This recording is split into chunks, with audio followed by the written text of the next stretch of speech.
Hello, everyone. Welcome to season 2. This is the second season of our weekly show for Creativity-Hive. My name is Miriam Haugen. I am part of the Creativity-Hive team, and we help budding videographers achieve massive post-production skills through one-on-one teaching and live group coaching. And our weekly hangout brings people from across the world working in various aspects of the video industry. So be sure and join us. If you join us, leave a comment. Let us know where you're from. So today we have 2 guests. Woohoo! I'm going to bring on David, Arbor, and Michael. And of course, our Neil. So how are you guys doing? I'm doing great. Yeah, thanks for having us. Yeah. And Neil and I are in the wet and cold northwest in Oregon, but you guys are. I live in Florida, and turns out Michael's like right next to me right now. Almost. I know. My family recently acquired a recreational vehicle, and we were like, you know what? We could be grandparents if we want and flee the cold of the middle of the country and go south. So we're actually about 2.5 hours south of David. We're near West Palm, Florida. So it's been nice and warm here. They've got like inches and inches of snow back home we could see on our security cameras, and then we're here in palm trees and shorts and sunshine. Oh, life is hard. Yeah, life is hard. Yeah, and I'm on the West Coast. I'm in Tampa. Listen, life is hard because sometimes there's no good internet, and you have to lie to T-Mobile about where your home location is so you can get T-Mobile home internet, which you're not supposed to take on the road. So don't say anything. Except you just said it live. Interesting. So we won't tell anybody. Yeah, I was wondering about that. That's the one thing is it's really cool that you can, as long as you have internet, you can work from anywhere. And as someone who does a lot of freelance work, I don't have to be at a particular office. As long as I have a computer that can come with me and have a decent enough internet, I can do my freelance work from anywhere. And also my full-time job. I can do both of them from anywhere. It's great. But not at the same time. For those who don't know, we should probably tell people who we are in case people don't know how famous you are, David. No. Oh, yeah. World famous. David is a great motion designer and overall video person. He does 3D animation and After Effects, Cinema 4D things. He's an Adobe community professional, and you could probably do his intro better than I could. David, tell people. You can keep going for me, and I'll go for you. You're a TA for School of Motion. Yes. School of Motion's expression session. Yep. Yes, David. I remember when David was like, "What are expressions?" Not really, but that's not a thing that ever happened between. No, but David went from good at expressions to amazing at expressions since I've known him, and he went from barely touching Cinema 4D to being amazing at it. So. I don't know about amazing, but both of those things are mostly true. Mostly true. Michael, I hope you tell people mostly true things about me. Michael is my dear friend. I suppose we could tell the story, our meet cute, yes. How we met. We did have a meet cute. Michael is currently the community manager at Maxon, Red Giant Maxon, and he is a staple in the industry and the communities, and he's on 238 different platforms, I believe, and Slacks and Reddit channels. In Discord. I mean, that's Reddit channels. I don't know what I just said. It's probably true. He's all over the place with his handle, The Great Zalam, because it's as old as the old school guidelines of internet of don't post your real name. That's and true. Now everybody wants to know who people are. So I'm David. Yeah, that's who we are. I do community stuff for Maxon and Red Giant. And tell a story about how we met, because we were both Adobe community professionals, but we hadn't met each other. Yeah, so Trisha, the head of the Adobe Community Professional Program at the time, back in I think Max 2016 was my first Max. I didn't know anybody. I didn't really want to go. A coworker convinced me I should go, and I'm very glad she did. And I went to I think it was before Max officially kicked off. It was the Adobe Community Professional evening soiree. It was like a bar, and they gave you tickets to drink. And right before I went in, she said, "Oh, David, you have to meet Michael Zalam, something. I don't know. Whatever. You two will get on great." And I walked into the door, and almost immediately, I don't think I ever made it to the back of the bar because you were right at the front, and we met, and we just sat on this little cute bench in the window. Like, in we the didn't even window. go inside. Oh, yeah. Like, it was basically our first. It was our first day, and I think we were there. I don't know, 2.5 hours. We just sat and talked about After Effects and Premiere, mostly After Effects, the whole time, and we've been buddies ever since. We go to Max and NAB, and we've stayed together back when people used to go to those things. And he invited me to his wedding. I traveled all the way across the country for it, because technically at the time I was on the other side of the country. And here we are today. Well, I'm used to going around NAB and never seeing either of you without the other. That's mostly true. Right. Or Max, because the two of you, and it's like when you're doing a teaching assistant at Max, yeah, you're both in the room.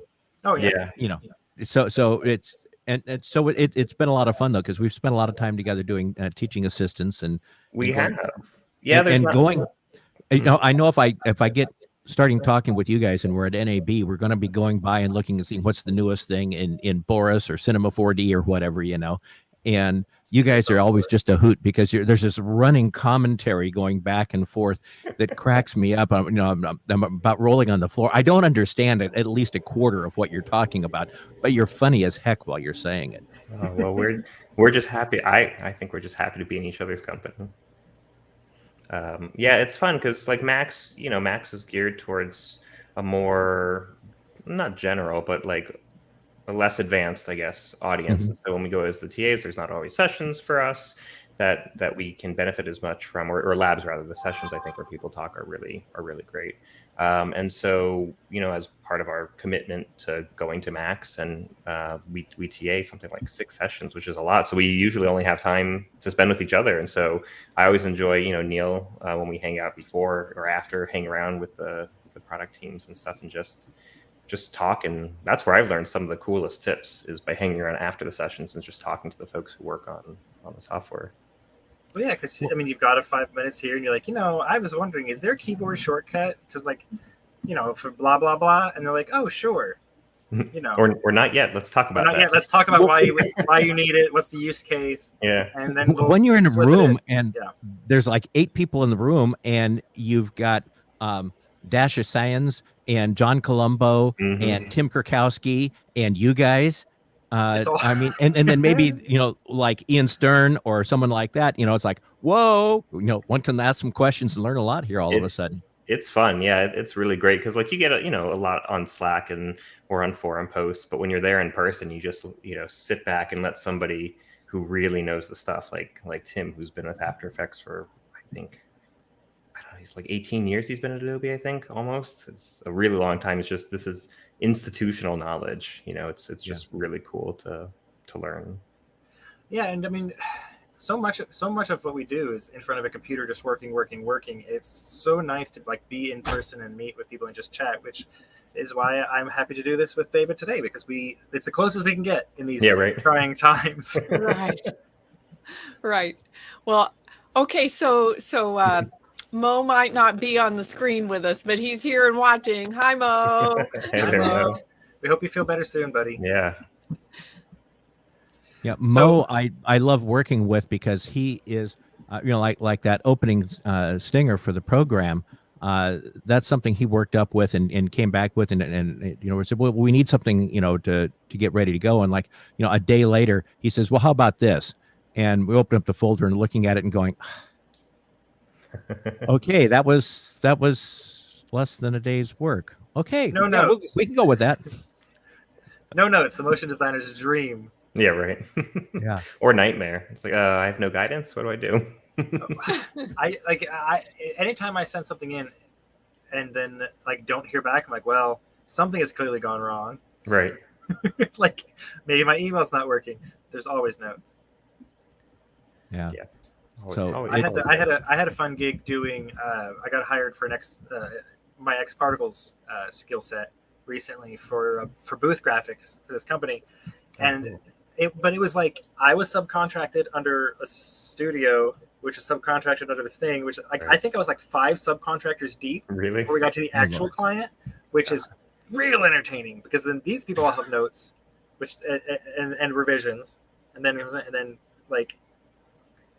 It was stack of notes that didn't matter because the client never saw any of it. Well, that's the problem. I was just going to say, you never know where the notes are really coming from. It's like, that's why, I mean, that's not going to happen, I guess, when you're 5 levels deep. But like, even at work, when I just like, can we just speak directly with the client? Because when it comes through, you know, like the project team or whatever, it's like, you don't know that the client really wanted to make this green. It's like, it's not even their branding color, but who, you know, and so half the time it's just somebody saying like, I don't really like that color. What's the reason? No, the client never saw it. I just didn't like it. Colorists get that thing too all the time, and of course I'm always dealing with the guys from Mixing Light and all those colorists, and so you'll get the things like, what the, you know, on the private Slack channel, they'll be like, what the hell do you do when you got these, you know, 5 people are commenting and 3 of them are complete bungs that don't know crap, and how do you it reminds me of like, I think I'm going to start taking more of what the great director of Blazing Saddles would do. Mel Brooks, when I didn't think we needed to say his name. Everyone knows who he is. It makes me happy to think of him. Right? He's one of the greatest comedic directors of all time. He would get studio notes and he would say, oh, yes, definitely. We'll definitely do that. And then ignore them completely. Like the studio said, take out the Beans farting scene from Blazing Saddles. And he said, we will definitely do that. Definitely do that. It's a gross scene. We'll definitely cut that from the film. It's one of the most iconic parts of the movie. Right. Yeah. I used to think the old saying of like, if you get 2 different opposing pieces of feedback and you just leave it alone, then everybody's gonna be happy was nonsense. That's definitely something I've done multiple times. And it's like, you've got 2 equal weighted opposing opinions. What do? You don't touch anything. And I've seen verifiable proof that actually has worked. Wow. Okay, so Mo's question here was, of course, what's the latest thing going on with Maxon? No big news from Maxon lately at all that would make anyone on the internet upset even a little bit. That's always good. Statement. I like the new UI. No, not even that. Newer news than the new UI, which no, I also do like the new UI. It's way better for a lot of reasons. I agree that there are some missing icons that some people really like with their custom layouts, which Rick has said that the next release of Cinema 4D will have more icons. So everyone who's icon crazy, it's cool. There will be more icons in the next release. But the reason I like the new UI is it just makes more sense to me, like having the materials to that side of the object manager, like right next to it, where you're going to be dragging the materials. I love just having, what do they call them, the hot corners or whatever. I just love having them hidden. Yes. Like I don't need to see everything all the time. Like it's like I don't know, it's kind of the equivalent to like a collapsing panel in a Lightroom or Illustrator or something. It's just right. Like you pop it up when you need it, but then it's out of your way when you don't. Like that kind of stuff I like. Yeah. Some of stuff, change is hard. Like everyone flips out when Facebook changes things big time because we don't like it. Then after a while, use Facebook. Problem solved. That is a good problem. That's a good way to solve that problem. But the other like really big news here. I'll go smaller news first. Trapcode just released a fix update the other day. So now, if you're using the bounce physics, you don't get infinite sliding anymore. You can actually put on friction, and the particles will slow down and stop, which is good. That's cool. Because now that you can have air physics and bounce physics working together in the same scene, and you can have multiple bounce layers, like you could do some real complex stuff with particular that you couldn't do before. Plus. With the semi-recent updates, you can have systems emit from systems, which are emitting from systems, which are emitting from systems up to 16 levels deep if you wanted to. So it's a lot, which is slightly annoying because when After Effects loads an effect, it has to index all the parameters. And with 16 systems which all have like all these physics properties and stuff, it takes forever. Yeah, I don't need when you apply when you apply particular to a layer, you have to like. So even when you apply just like naked particular, that's why it takes so long, because it's 16. That's why it takes so long. It's indexing every property because that's how After Effects works. Because it used to be slower, but not as slow, because it was only like 8 systems or something, right? And then now, now it's 16 systems. Yeah. And for somebody like me who, like, if I'm using it, it's for something very simple. It's like, great, add particular. Yeah, it's a little pause in your creative flow, which we're trying to work on. I'm not answering that question, Mo. And also, I technically don't know what you're talking about. So hush. No, so the particular has an update. It's more powerful, blah, blah, blah, blah, blah. We fixed some more performance issues on that. But the real big news is that Maxon has acquired ZBrush. All of their people and all of their technology are now joined with the Maxon family. So that is very exciting for people who are Maxon customers, because nobody's pissed about that. Nobody's pissed. Well, here's the problem.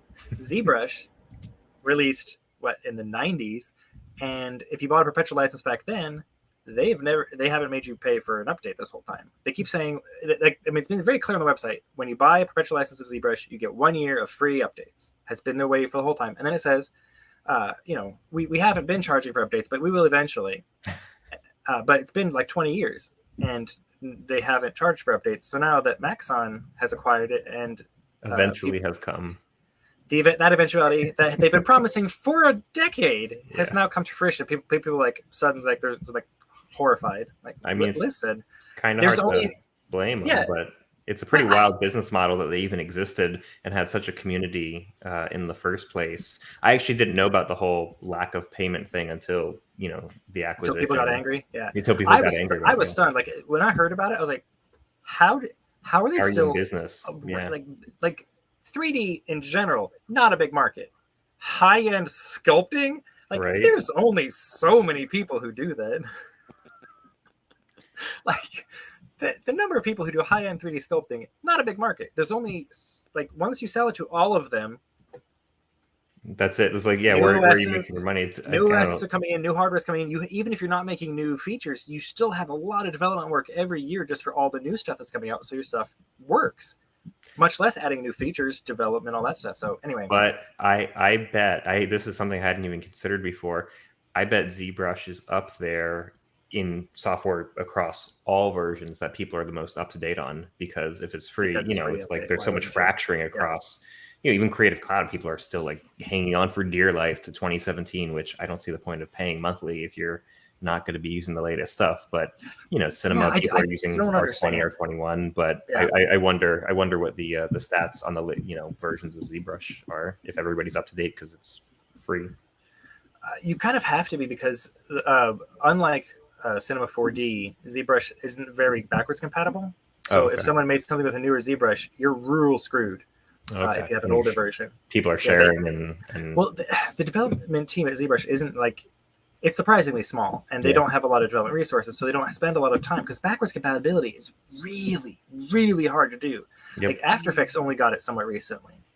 Last few years, and even then, and Premiere Pro even more recently than that. So it's a really lot of hard work for not a lot of payback. I know Neil has a lot of feelings on backwards compatibility with Premiere. But ZBrush just basically doesn't have it. So people have to be current, because anytime someone does something in a newer version of ZBrush, you have to update.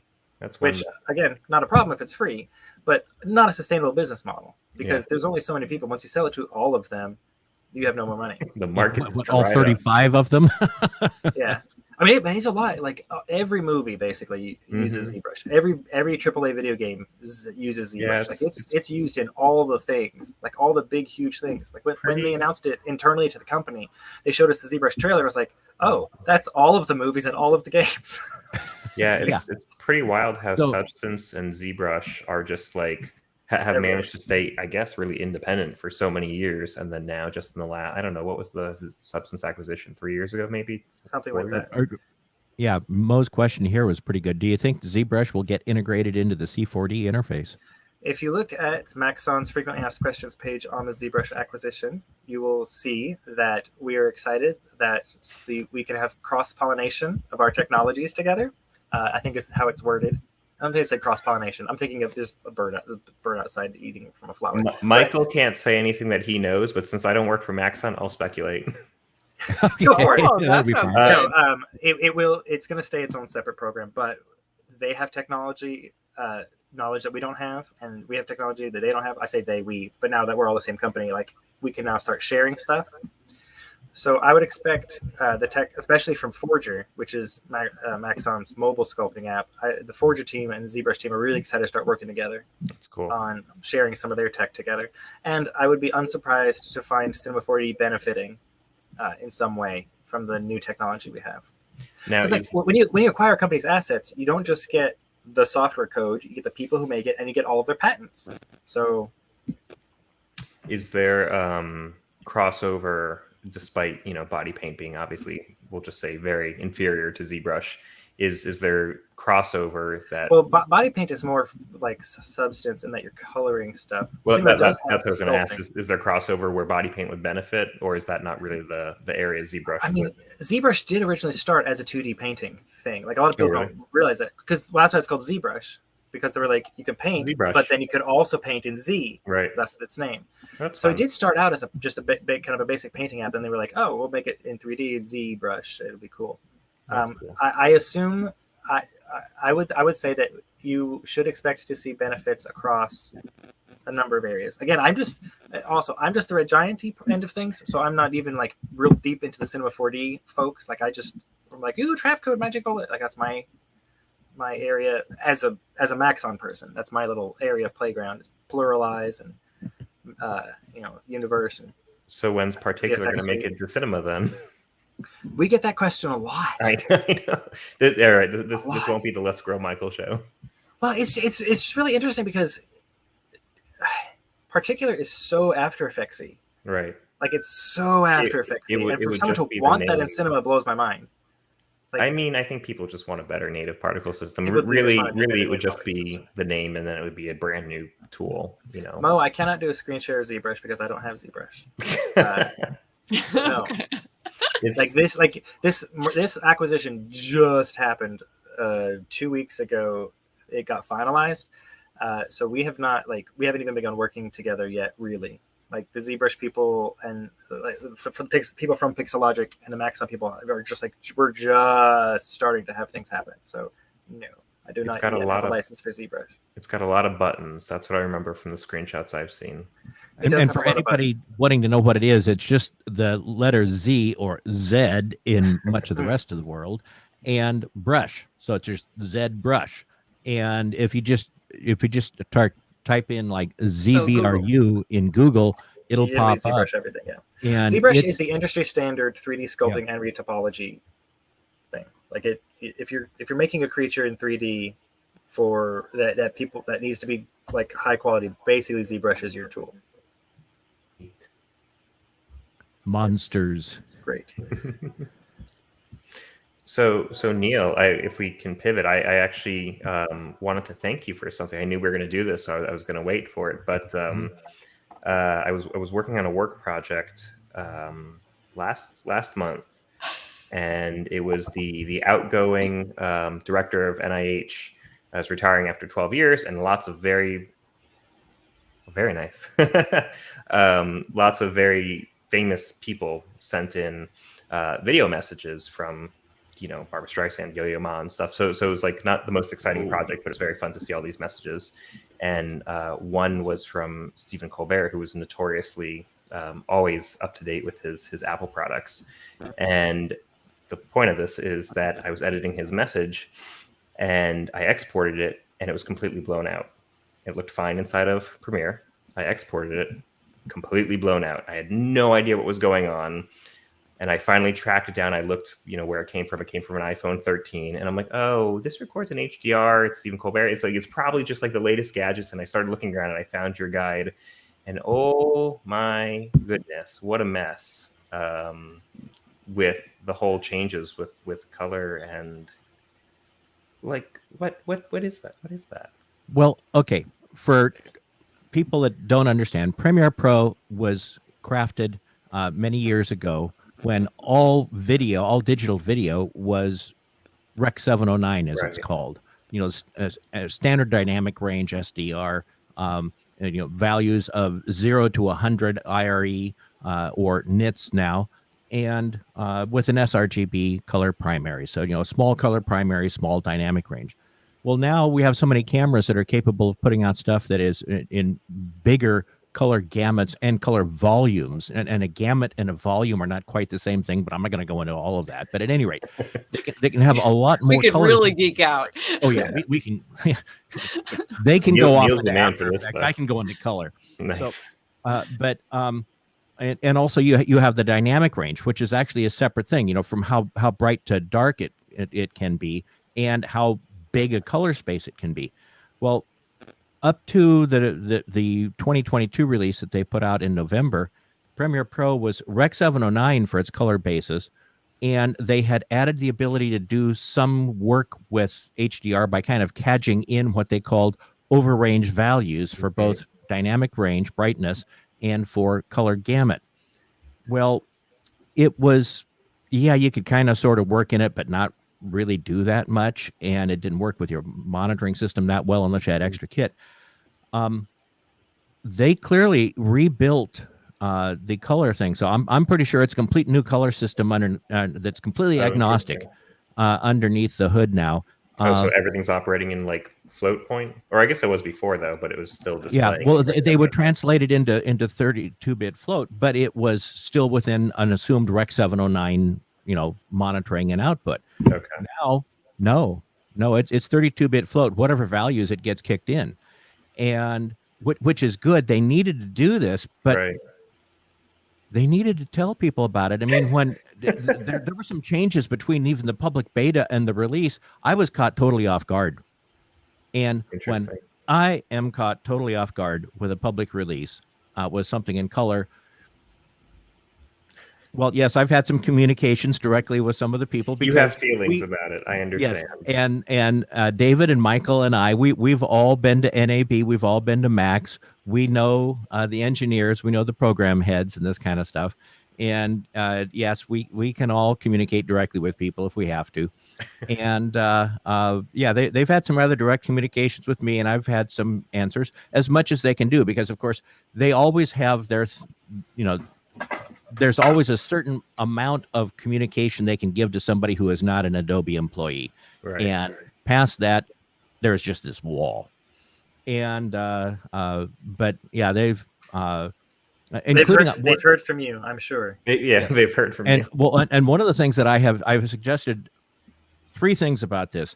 First, you didn't communicate this anywhere near clearly enough to anybody if I don't even know about it. And then you make these changes and expect people, because David's problem with getting that HLG clip, which is a form of height of HDR, Premiere blew it out. But he could see it okay on the timeline. But then when he went to export, it blew out the export differently. So it was handling them differently. Well, there were a lot of things that no indication. I just was tearing it down to its most basic level before I realized that I had to interpret it as Rec 709. Then I realized what happened. Then I went out searching, and then I found your posts and stuff. And this, I have had. You wouldn't believe the number of emails and private messages I've had from people over this. I have got to communicate with a lot of people who are working professionally in this who were not best pleased, and they figured, they figured out how to get a hold of me, and they couldn't get an answer from Adobe. So, but yeah, so my 3 things: 1, they didn't communicate this nearly as well as they should have to anybody. 2, they need to have a single color management panel, one panel to rule them all, where you can go in and set what the default behaviors are, and also set the override behaviors for input on media coming in, for your monitoring, and for your outputs. That just one panel, because now that they added in a bunch of new controls, I had to go hunt them down and figure out where everything was. They're all over the place, and they're all over the program. And I was just working with cell phone footage, and by default, I think, the new phones are just recording in HDR, which that means unless they fix something, it's going to happen to anybody using, everybody's using cell phone footage now. Right. I mean, I've edited more cell phone footage in the last 2 years than I have prior to that ever. So this is very interesting. Even the major colorists in Mixing Light get stuck with a ton of phone media, and they're going, this is crazy. So you get something in for National Geo, and you're looking, they still give you the box of drives, and you go through this and you realize there's about 4 hours of total media that went in this, and thank God the colorist has a file that only includes the stuff that's made it to the program. But they're looking and realizing they had 4 terabytes worth of phone media that they had total of, and at that point they're going, oh crap, how much of this has made it into the program, and find out most of it. There's 7 minutes of this, but unfortunately 2 of them are very crucial minutes, and there's somebody's what's that, a Huawei phone or something?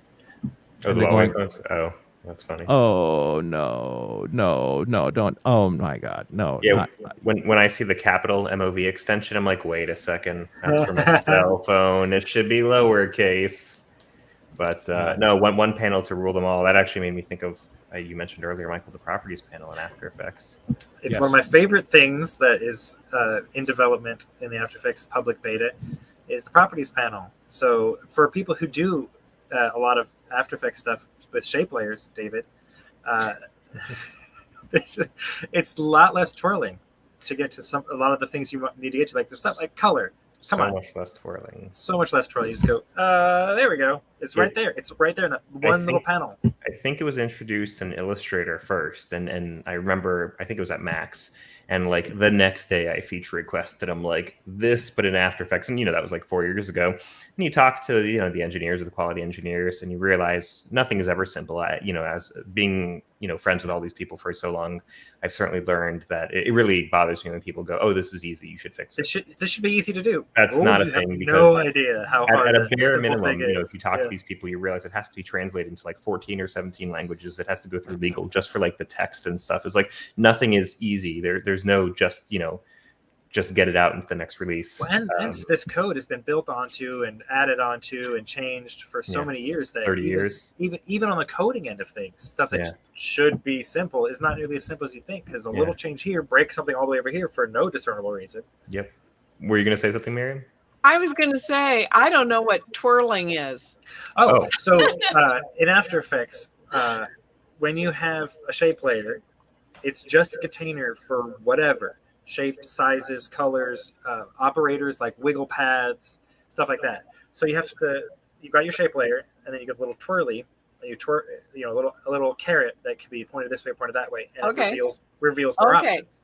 Then you twirl and it reveals more options. But on the shape layer, when you can have shape groups, so you have shape groups that have their own transforms, position, scale, rotation, and strokes and stroke colors and trim paths.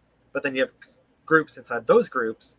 It turns into twirly hell. In simplified terms, think of for those people that have, say, some Photoshop knowledge like Miriam, but not much of the After Effects or whatnot. Think of a layer stack, and you have each layer has properties. Well, to get to the properties for each layer, you have the little twirly at the front of the line, the little icon that you click down. And when you're in After Effects, each property can have 20 properties with properties. Yeah, pretty much. And some of them have sub properties. So and we could group them into them and group this one into that, and then they group. It can get crazy.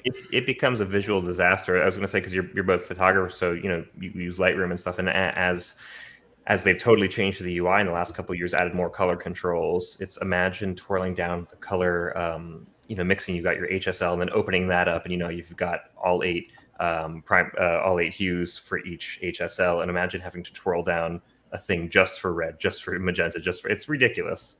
It's as most anybody that's really doing that much in After Effects is going to have a layer stack that will have between a minimum of 7 from most of the things I've seen to 35 or 40 main items in the layer stack, each of which has 5 to 50 properties. Easily 40, Yeah, I mean, it's been insane to try and get through and get to the properties on various things. You're having to click and close things and open things. Yeah. So this new properties panel has been a huge thing. I mean, it's because this is one of the things that for someone new like me, who I feel like I'm fairly new in After Effects because I only spend 3 hours in it a month, and but those properties have been so complex to keep a hold of that it has really slowed down my attempts to go in and do something, because I get doing something and I get frustrated and I figure, what the hell, if I can figure out how to do this without going into After Effects, I'm going to do it. Well, all of a sudden with the properties panel, anything you've changed, you can just drag over to the properties and it's there. Well, it's not just your attempts either. Like, I mean, I use After Effects most days, and I don't do certain things because it's just not worth it to go into that twirly hell. So, and the other thing I like is what's that? I just the twirly house, is that what you called it? I call it twirly Sure. hell, but yeah, it's both. Hell, twirly hell. Okay, got it. But what Yeah. I also like about it is just like cleaning, like we were talking about cinema 4Ds, the new UIs being able to hide things is like if I can get rid of 3 panels because the properties panel has all the relevant, between that and the top toolbar has all the relevant controls, it's like fine, give me more space for my timeline, give me more space for my comp panel. So it's just, it's the I think a lot of the new UI stuff in desktop software has taken its cues from apps, which is great because you've got limited space, for a phone or a tablet, and it's all become contextual, which I don't need a panel sitting there all the time if I'm not touching it. So like turn into the thing I want it to when I want. Just I don't need text tools up when I'm painting. I don't need Right. paintbrush tools up when I'm working on typography. I don't need paint tools ever because they're terrible. And one of the things that David was talking about a little earlier was that when the properties panel first came up in Illustrator and he was saying, I want this. Okay, something I've done that you want to see an engineer's eyeballs go weird and cross and kind of roll back and everything was suggesting that one of the big problems with working color in Premiere is when you're dealing with a layer stack and you've got something where you really want the output from one effect to be the input from another effect, but there's two things in between that are screwing it up. And that's really difficult to handle in a layer of a thing like with Premiere. In Resolve, you've got nodes, so you just draw a line from them. But After Effects, they take care of this by giving you the little spiral thingy. The pick whip.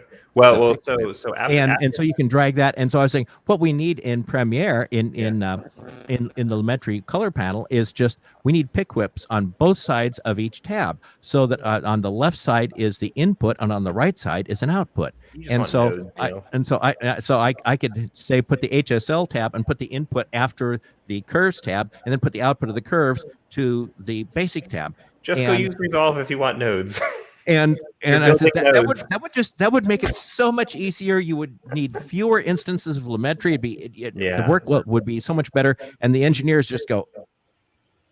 Yeah, I used to be impressed. Like I thought I was doing a cool thing when I would have like 9 instances, of a color correction effect, and it's like no, it's just inefficient. But now, Premiere does have much better secondaries than it used to, but it's really annoying how the next layer on top is being affected by the previous one. Like you really don't always want that. How are you supposed to, you're trying to isolate colors further and further, and they keep shifting because of the layer underneath it. So it's and that's one of those things that when you're doing work where you're using some kind of a mask or a key to select whether it's the reds or the blues or the blues that are only so bright but not brighter than that, and this sort of thing. And you want to affect those, but you only want to affect them in part of the image. And then you do something else where you just warm the image up overall, except if that gets applied before it, then all of a sudden you're not getting the same pixels selected in that mask. And so you need, when you're doing a key, you really need to have that taken off of the raw pixels if possible. Right. And that's something that they don't do. And so there's times when you have to do a track mat stack. You copy your clip up, twice so it's on V1, V2, and V3. Put a track mat on V2 effect, and then go to V3. Put Lumetri on it, set an HSL key, and then come back to your track mat. And are you getting confused by now? Because that's, okay, I've done it so many times that I can do it in my sleep. But for most people, you try and explain it to them, and they're going, "Huh?" You're saying all the reasons why I don't do any of that in Premiere. Yeah, exactly. But Michael, you do all that stuff in Super Comp, right? Oh my gosh, Super Comp has made. Listen. I could talk about Super Comp for a long time. I guess you got to say what it is first. Super Comp. Pardon? You got to say what it is first, right? Yes, I do. So Super Comp is a tool in Red Giant VFX suite. It's the flagship tool. What it is it gives After Effects users the power of node-based compositing without having to touch nodes. It's basically node-based compositing in the background, and all you're doing is clicking a couple buttons, and it just does it all for you. It's amazing. So if you want one layer's light, like let's say you're doing a light wrap, it's fine if you just have a background and a person on green screen. you can, pretty easily copy that background layer, do a blurred outline, screen, blah, blah, blah, use the person layers matte to cut it out, blah, blah. It's too many layers to do one simple thing, but it worked. But if you say wanted to add a second layer, you could either had to pre-comp it with that background or start getting real complicated with your pre-comps to make it work, to just have a basic light wrap with 2 layers behind your talent, for example. But super comp, you just have everything in your one main composition, and then super comp does all the compositing for you. You just say, I want this layer to have a light wrap effect on it. Then any layers below it will just affect it.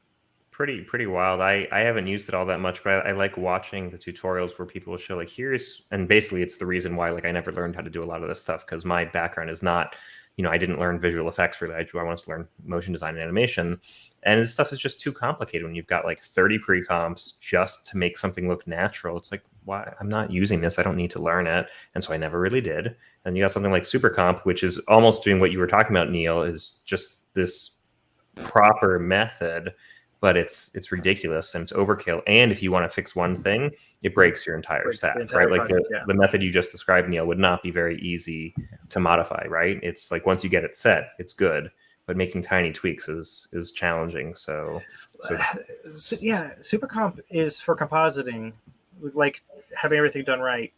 Like it's great for 2 kinds of people who are new to compositing and don't know how to do these nuanced things, because it does it all for you. But it's also great for people who are advanced compositors, because it has a lot of fine grain, literally, control. Like you can have per layer grain controls, and you can have like you have controls over the different channels of grain. Like you've got like the real fine detailed control for people who are like really into it, who are like have people who are like pixel peeping. But you also have just the ease of use for someone who's never even done compositing before. And like when you initially apply something, sometimes people are like, I barely see it happening. Good. You shouldn't see a light wrap happening. You shouldn't notice a light wrap. You should never notice a light wrap. Like a lot of it helps coach you on the subtlety of your visual effects. No, it's great. I love Super Comp. If you are interested at all in compositing for visual effects, you should definitely watch Stu's Getting Started Super Comp video. It's missing some of the newer features we've added to Super Comp, but it's a very good basis for here's how this thing works. And if you've ever tried compositing in After Effects, there's a couple moments in that video that will blow your mind. Most of it blew my mind. And he made a follow-up one for 1.5 or whatever. Yeah. And I watched them both. I don't know. I think the last time you and I were talking about it, I'm like, I should really learn Super Comp. I watched the videos and I never did, because I don't have anything to like do with it. But it's stuff that, and Stu Maschwitz has worked on Star Wars, and he worked at ILM and stuff, and so he worked on Twister. Oh really? Yeah, like if anybody knows compositing and knows After Effects at the same time, those two kind of go together, kind of don't go together, at least in the film world.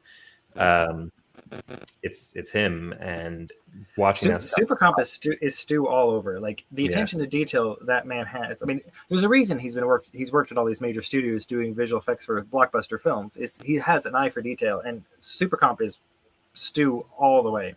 It's pretty magical just watching somebody put a bunch of raw elements and it looks ugly, and then turning it into a composition where it feels like everything. So I used to try to make things look good while I was working, and I don't even do that anymore, because I know I'm about to put Super Comp on top of it, and it's gonna look great. I don't have to do anything. Yeah, it's crazy. I mean, it's really cool because it's more democratization of tools, and I don't know if people are complaining about it as much anymore, but certainly 5 or 8 years ago, everyone was like, "Oh, if it becomes easier, then we're going to lose our jobs." It's like, no, then you'll just get your work done faster, and you'll take better jobs or something. So something like this, Michael, who is a much better compositor than I am, I can do basic stuff. I'm very good at like photography stuff, so that's where my background in compositing is I can do that, but it works for basic stuff for me. It works for advanced stuff for him, and then you can sort of grow with it too. Yeah, it makes a lot of compositing tasks that were just a pain, and you would maybe not even do them because it wasn't worth it. It makes them just a snap, like I said, like light wrap. You could have light wrap from 20 layers affecting your main person layer without you having to do a single thing and 0 pre-comps. It's fantastic. I guess you should probably also explain what light wrap is, but a while ago. Sorry. So light wrap is what happens whenever you're filming anything. Oops. It's just colors bleed. Stu does a very good example of it, showing a clip from Star Wars where Luke just runs out of the hut. So he's in a hut on Sand planet. I'm just calling it Sand Planet. Sand Planet, Tatooine. I'll help you out there. Yeah. I know it's Tatooine. I'm just doing it to annoy you. He runs out of his uncle's hut and just across, and you can see the desert, the landscape, whatever. Nobody cares. It's just an establishing shot, basically. But he takes the clip of Luke. He cuts Luke out from when he's in front of the hut and compares it to Luke when he's in front of the sky, and it's so different. But watching the movie, you don't notice. It's just a natural thing that happens. Light just bleeds across in film. Mm-hmm. And so if you have somebody pasted it on front of a background, you have to have some light wrap or it looks wrong. You might not know why it looks wrong or fake, but light wrap is one of the things that is necessary for a believable composite. Feels right. Yeah. It just feels. It feels. That's one of the things that from watching all the stuff on using the volume in Mandalorian. That the volume is for the people that don't know is what they call this set this LED. It's this like circular wall of LED with LED over top, and they have the entire scene that's going to be behind this is already comped or created on that. So everybody is looking at this, and in fact, actually, it's bright enough that they use it for the lighting on the actors, and so they point out that. And that's so much better.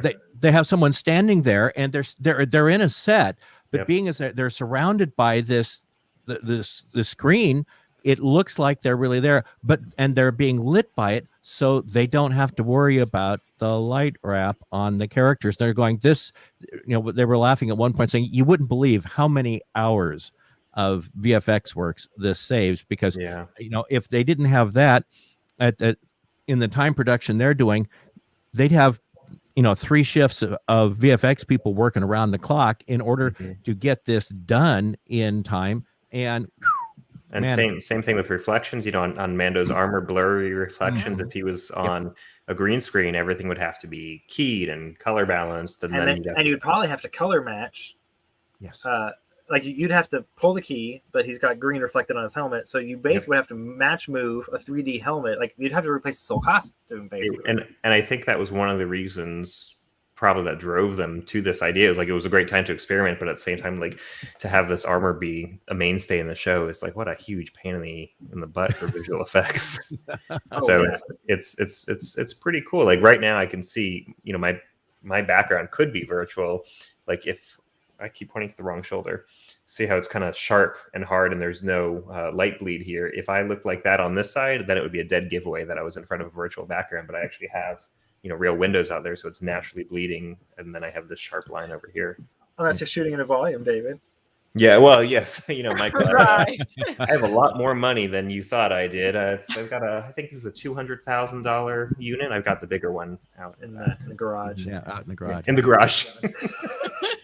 Yeah. Well, what was interesting about shooting in a volume where you have basically a spherical screen, a half spherical screen or dome with video is like it's old school tech. Like way back in the day, you would have a projector screen back there. Projection, yeah. It just looked a little bit sillier, but yeah, I love watching those old movies where they're driving and there's a projector behind them, or you can see the fabric rippling. Yeah, I was just watching. I can't remember what I was just watching, but it just has that look that you're looking at a real projector and they're in front of it, and the exposure's wrong. It just something's just off, and it actually probably is light wrap that it's missing. Because they probably weren't painting that in for a lot of movies. The problem is that the background, when you project something, can only be as dark. Like, as dark as it can be is the darkness of the screen itself. And so they shot something that it has more dynamic range, but then they projected it. But the actors have light on them, which then washes out the screen. That's why that's what you're noticing is the light that's on the actors is washing out the screen just a little bit. Like they work really hard to avoid it, but a little, yeah. And it just doesn't. It the just blacks doesn't aren't feel quite right. Yeah, the blacks aren't the darks aren't quite dark enough. That's cool. But another thing that's interesting about shooting in a volume is that you shift your where the effort is put, like the time that's spent. Instead of spending hours and hours and hours of VFX artists trying to do compositing at the end, you shift all that work to VFX artists at the beginning for building these 3D models and setting up these and lighting these scenes beforehand so that they can then project it onto the dome. Pre-production has gotten just, I don't know, over the last 10 years, pre-production has become part of the production process more and a more. lot more than it now. used to be. Yeah. Yeah, I think pre-production just is part of the production process now. Even for colorists, this is a really big thing, because there Really? are so many of the movies now, and TV shows even, that where they're going, okay, if we're going to be able to get the way we want this scene to look, to make it as good as possible and believable, what do we have to do in shooting to have it ready? And so they'll have a colorist that is involved in helping them design lookup tables, LUTs, that they can use in the camera to know that, okay, if we have it so that it looks like this in the camera after we apply this LUT, then we know that the colorist can take it Gives you without better LUT starting applied, point. Yeah. but they will have a starting point that they can then do what we want done with it.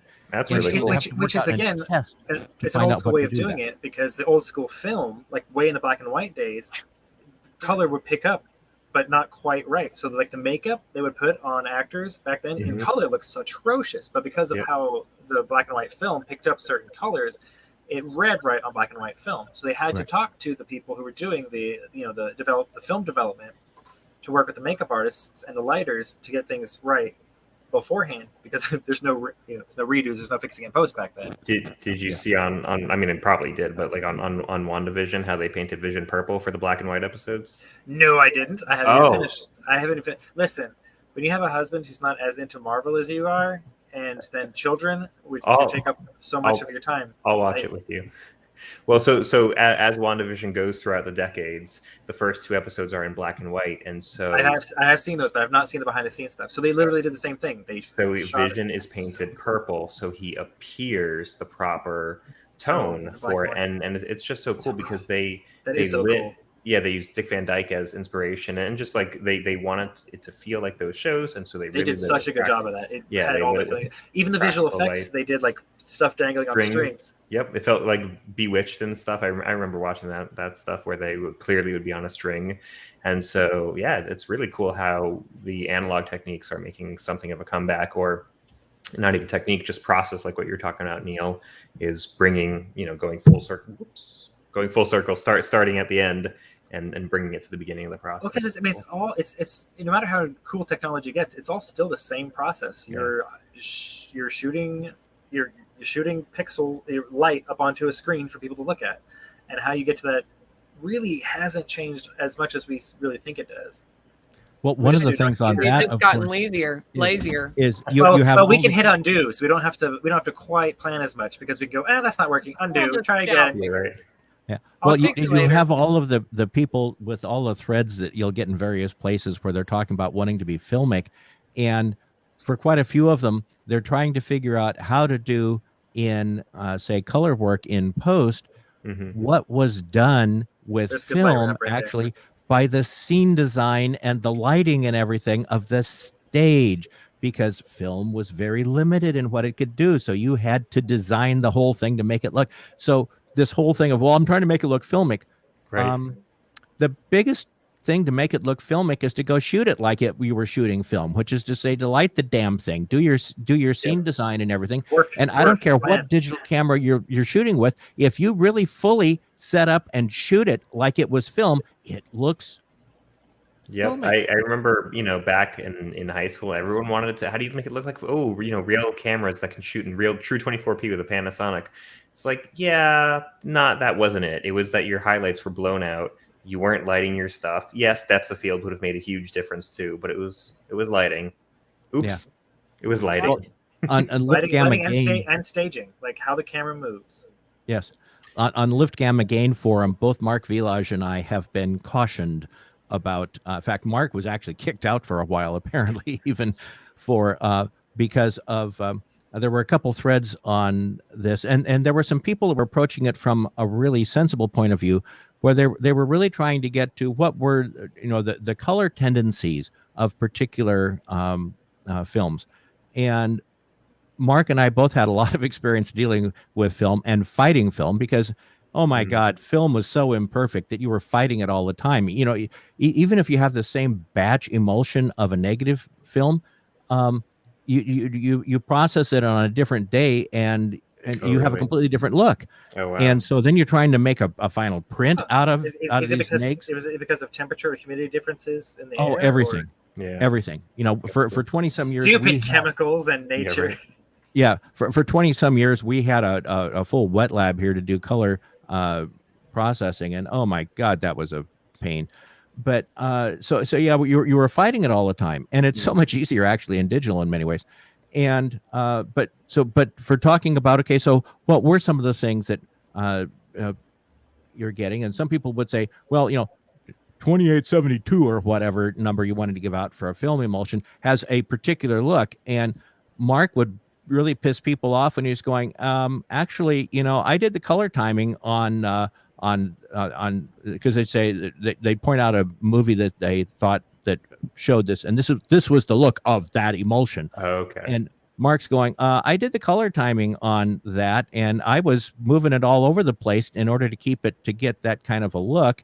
And I also did the color timing on this and these and that, and these three, they look very different, and they're all in the same emulsion, film emulsion that they were shot on. So what are you telling me is the actual look? And he'd really piss people off with it because they were again, so much of it was because they were gelling the lights to give it a different colored look and everything, and putting filters over the lens, and Right. And also just even painting the background. They got a really pastel look because they painted everything pastel and did the same thing with costuming and everything, or they Right, wanted film's only one small part of the overall look. Yeah, that's interesting. And so with Mark and I cautioning people that you can't get there from where you're thinking of going, and it makes no sense. You have to start way earlier in the process. Yeah, and we got moderators coming down on us because you're taking the fun out of this for people, and it's like, yeah, well, whatever. See a piece. Well, it's okay. We're coming up on the hour. I think we need to start wrapping it up. Any parting shots, guys? Oh my, we sort of went all over the place, didn't we? Yeah, we did. Go all over the place. It was fun. No way to summarize this. This was a fun conversation, though. There's no summary here. Covered a lot. I didn't even get into talking about Magic Bullet at all. Yeah, which is really cool. It's fun to play with. Oh, speaking of which, Stu is working with the Magic Bullet team on some new stuff coming out in it. So if you're into that's cool. How attention to detail Stu is, you might like some of the new features that are being worked on that will hopefully be coming out at some time. But you're also not saying anything officially. Well, you notice I didn't say anything specific. I just said that Stu's working with the team. There will always be new stuff at some point in the future. That's the summary. That's the summary. And that's nice to know, because I've just open. gotten the green light to do more with Magic Bullet on my tutorials, because I do tutorials for colorists on mixinglight.com, which is a colorist subscription website for working on color, and occasionally colorists who are used to a larger toolbox like Resolve or Baselight get stuck doing a project in Premiere, and I'm the guy that says, okay, so if you're trying to do this is how to try and get it in Premiere. But I was kind of told to not really go into Magic Bullet or whatnot, and man, if you can open up the Magic Bullet toolbox, that is a much bigger crayon box than Lumetri, and so they're going to be doing some cool stuff with that. Because it's got Colorista in there, which is it's inside Magic Bullet looks, which is Colorista is already that already is a full color corrector. Extremely powerful, yeah. But it's inside Magic Bullet Looks, so you also have all the cool other tools that are in there. Like I use Magic Bullet Looks all the time on my 3D renders. Like for the shoe company, like I'm doing work right now, freelance work for a big name shoe company, not Nike, one of the other ones. And all the stuff I put out for them goes through Magic Bullet Looks, because even though it's full 3D renders, I want it to give it that spice. Yeah. So just like really, really subtle stuff in Magic Bullet Looks just makes it you can't tell necessarily, but it just feels different. Well, one of the coolest things in Colorista is the way that you can work. You've got those two controls for hue, saturation, and lightness, and so you can just grab dots and move your colors closer together or farther apart, and you can set it so the highlights get more saturated and brighter of a particular hue, but darker and less saturated of that same hue by setting in a different control. There's all these things you can do that I'm looking at. Wow. So, they added the color warper in Resolve 17. I'm going, gee, this is the kind of stuff that you already were doing in Colorista. But now you can do it with the color warper tool, because of course in Resolve they have to put a cool name to anything. One of the things I really like. Oh, sorry, Mary. It really is time to say goodbye. Bye, everyone. Bye, everyone. Goodbye. Thanks for having It's us. been fun. And guys.